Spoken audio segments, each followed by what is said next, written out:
Assalamualaikum warahmatullahi wabarakatuh. Alhamdulillahirabbil alamin. Assalatu wassalamu ala asrofil anbiya'i wal mursalin wa ala alihi wa ashabihi ajmain. Bagaimana kabarnya teman-teman hari ini? Baik, Baik.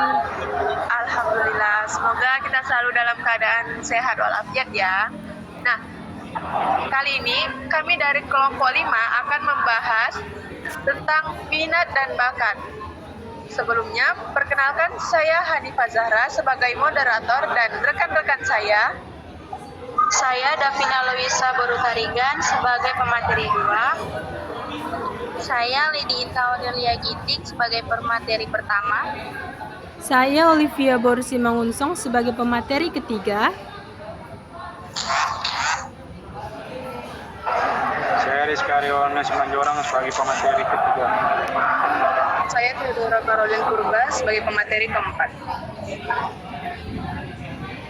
Baik, materi akan dijelaskan oleh rekan-rekan saya mengenai apa itu minat dan apa itu bakat. Pemateri dipersilahkan. Baik, terima kasih atas waktunya. Saya ambil alih. Apa itu minat dan apa itu bakat? Minat dalam Kamus Besar Bahasa Indonesia, arti kata minat adalah kecenderungan hati yang tinggi terhadap sesuatu, gairah, dan keinginan. Minat tercipta karena adanya ketertarikan kuat atau sesuatu. Yang kedua, bakat. Bakat adalah potensi bawaan yang dimiliki oleh seseorang. Bakat tidak bisa dilihat hanya dari ketertarikan atau minat seseorang terhadap sesuatu saja, melainkan dilihat dari kemampuannya dalam melakukan hal tersebut. Segitu penyampaian saya kembalikan kepada moderator. Baik, terima kasih kepada pemateri yang telah menjelaskan mengenai apa itu minat dan apa itu bakat. Nah, kemudian akan dilanjuti oleh pemateri kedua. Dipersilakan. Baik, terima kasih kepada moderator. Di sini saya akan menjelaskan materi tentang definisi dari minat. Menurut Harlock, tahun 1999, minat merupakan sumber motivasi yang mendorong orang untuk melakukan apa yang mereka inginkan bila mereka bebas memilih. Ketika seseorang menilai bahwa sesuatu akan bermanfaat, maka akan menjadi berminat. Kemudian hal tersebut mendatangkan kepuasan bagi mereka. Ketika kepuasan menurun, maka minatnya juga akan menurun sehingga tidak bersifat permanen, tetapi minat tersebut bersifat sementara atau dapat berubah-ubah. Sekian dari saya kembalikan kepada moderator.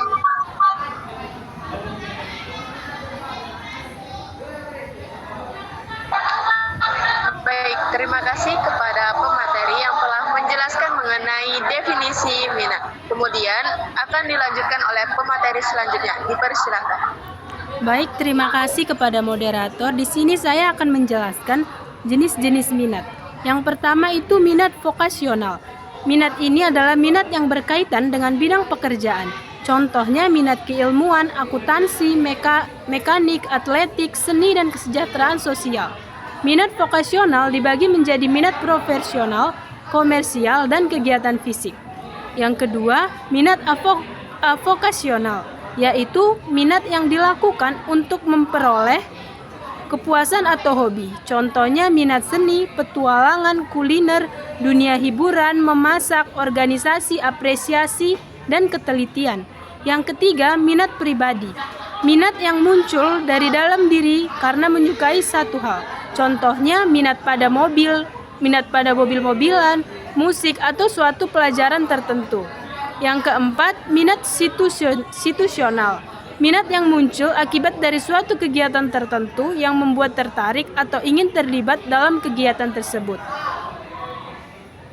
Selanjutnya yaitu, minat juga dapat pula diklasifikasikan berdasarkan arahnya, yaitu minat intrinsik dan minat ekstrinsik. Minat intrinsik adalah minat yang langsung berhubungan dengan aktivitas itu sendiri.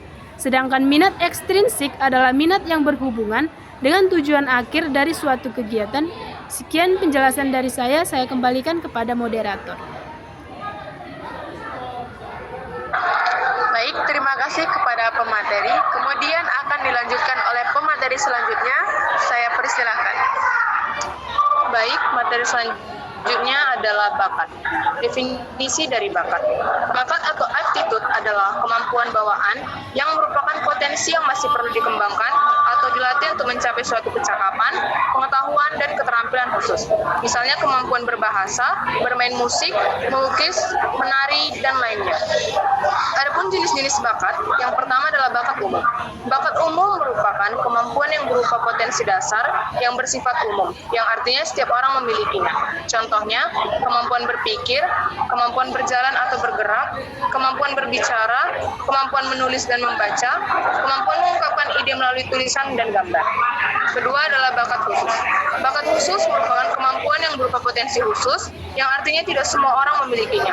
Misalnya bakat seni, pemimpin, penceramah, olahraga, dan lainnya. Adapun contoh lain dari bakat khusus, yang pertama ada bakat verbal, yaitu kemampuan menyampaikan kata-kata dengan baik. Kedua, bakat numerikal, yaitu kemampuan dalam bidang angka-angka. Ketiga, bakat skolastik, yaitu kemampuan menggabungkan logika dan angka. Keempat, bakat abstrak, kemampuan dalam pola, diagram, rancangan, ukuran, bentuk, dan posisi. Kelima, ada bakat mekanik, yaitu kemampuan dalam prinsip-prinsip mekanik, ilmu IPA, dan cara kerja mesin. Kemudian ada bakat spasial, yaitu kemampuan dalam menganalisa ruang dan visualisasi. Kemudian ada bakat kecepatan ketelitian klerikal, yaitu kemampuan dalam menulis dan meramu. Kemudian ada bakat bahasa, yaitu kemampuan dalam penalaran analitis bahasa. Kemudian ada bakat seni, yaitu kemampuan dalam mengaransemen musik, menciptakan lagu, dan membuat lukisan. Kemudian bakat kinestetik, yaitu kemampuan dalam sepak bola, bulu tangkis, tenis, dan keterampilan teknik. Dan yang terakhir adalah bakat sosial, yaitu kemampuan dalam negosiasi, berkomunikasi, dan kepemimpinan. Sekian materi dari saya kembalikan kepada moderator. Baik, terima kasih kepada pemateri. Kemudian akan dilanjutkan oleh pemateri selanjutnya. Saya persilahkan. Ya, terima kasih kepada moderator. Izinkan saya akan membacakan persamaan dan perbedaan dari minat dan bakat. Persamaannya yaitu perlu adanya pengembangan melalui belajar agar kemampuan dan keinginan yang ada dapat menjadi sesuatu yang nyata. Jadi tidak hanya sebatas kemampuan dari keinginan saja, melainkan adanya kemajuan atau bentuk nyata dari apa yang dimiliki dan apa yang diminati. Perbedaan minat dan bakat itu dari minat, lingkungan natural, hasil belajar, pengalaman, orientasi pada hobi atau kesukaan semata dan mudah berubah sesuai dengan tren. Yang bakat itu inherent, natural atau alami atau bawaan, lepas dari aspek suka atau tidak suka, dan tidak mudah berubah dan permanen, dan aspek genetik lebih dominan. Saya kembalikan kepada moderator.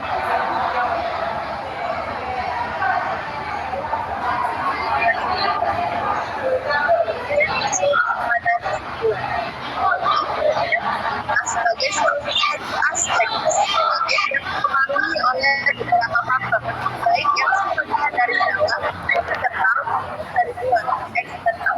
Dilihat dari dalam diri siswa yang dipengaruhi oleh cita-cita, kekuasaan, bakat, dan kebiasaan. Faktor lainnya tidak menetap baik dan dapat berubah sesuai dengan kondisi. Faktor luar masuk dapat berupa sarana dan prasarana, pergaulan dengan orang tua, dan persepsi masyarakat terhadap suatu objek serta latar belakang sosial budaya. Nah, bakat sebagai salah satu aspek psikologis yang dipengaruhi oleh beberapa faktor, baik yang bersifat internal maupun eksternal. Secara internal, bakat dipengaruhi oleh faktor keturunan, minat, motivasi, dan pengalaman belajar. Bakat yang dibawa sejak lahir dapat berkembang secara optimal apabila didukung oleh minat dan motivasi yang kuat, serta pengalaman belajar yang relevan dan berkelanjutan. Menurut Slameto 1995, faktor yang mempengaruhi perkembangan bakat dapat diatasi oleh guru di sekolah dengan cara yang pertama mengidentifikasi bakat siswa sejak dini melalui observasi dan evaluasi. Yang kedua, memberikan bimbingan dan arahan yang sesuai dengan bakat masing-masing siswa. Yang ketiga, mengembangkan metode pembelajaran yang variatif dan kreatif untuk merangsang potensi bakat. Dan yang keempat, kepada siswa untuk berpartisipasi dalam kegiatan ekstrakurikuler yang sesuai dengan bakat mereka. Nah, itu tadi penjelasan dari materi kami mengenai minat dan bakat. Semoga materi ini dapat kita pahami dan kita ngertiin untuk menambah pengetahuan kita sendiri. Terima kasih. Saya akhiri dengan wabillahi taufik wal hidayah. Assalamualaikum warahmatullahi wabarakatuh.